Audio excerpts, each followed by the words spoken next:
What's up guys, welcome back to the channel, and today we're going to be working on the Recaro seats, and we're going to try to put them into the Celica today. What we've done already is make these seats supports, just using a band and clips, so when you sit on it, it can support the cushion. And then what we need to do now is make the rails, and we actually want to do sliding rails, so we're going to actually try to use some OEM rails to weld on, and then I'll show you guys. So here's the rails that we have.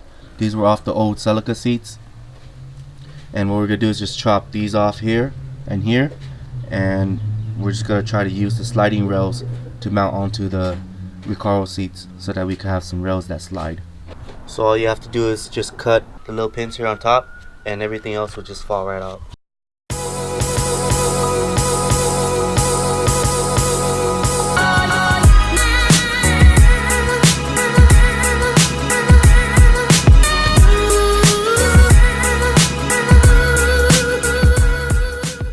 So here's the seat right here. So you can see I've already done it here. I've welded these spacers on. It's good. Hopefully it's not too high. But what we're gonna do is space it so that we could mount the frame here. And then when this goes onto the seat like that, it gives a space in between here so that we could put the bolt in.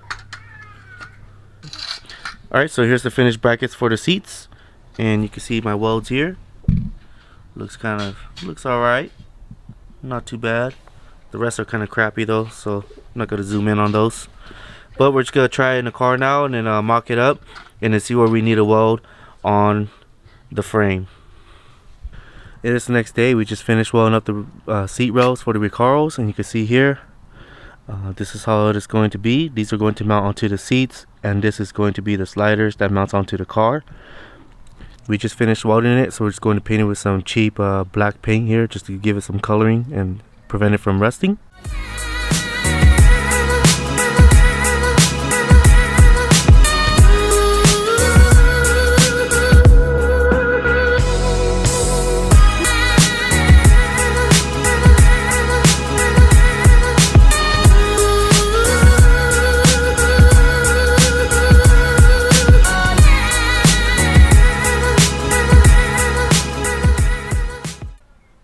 There you have it.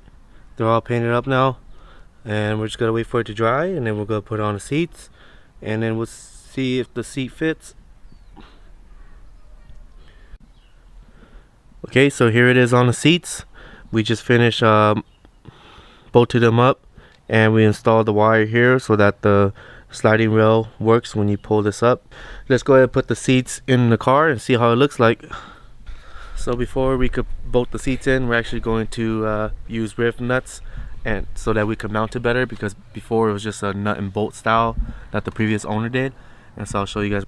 So you can see here we put the riv nut in, and now we could just put a bolt in like that instead of having to do a nut and bolt on each side.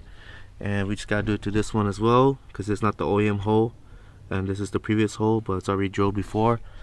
And the previous owner drilled out this hole, so we're just gonna do one here as well, and then this one is fine because this is the OEM hole. Okay, so we finally have the seat mounted in, and this is how it looks like.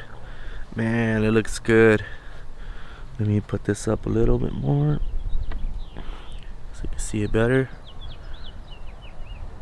And it does sit a little bit high, but it's fine for short people like me. Jeffrey might struggle a little bit, but here's how they look like. They're a little bit spaced, but it's perfect for us to access the bolt under here and here. Okay, so this is how it looks like when you sit inside. The seat positioning is not too high for me, and you can still move back or forward like this, and that's the back end, and it fits pretty good. So I'm just going to show you guys the driver's seat, how we did it. The passenger seat is going to be the same process anyways, so I'm not going to show that, and we're just going to get it done. Hope you guys like it, and if you guys haven't yet, don't forget to hit that subscribe button down below, and I'll see you guys in the next one. Later guys, peace.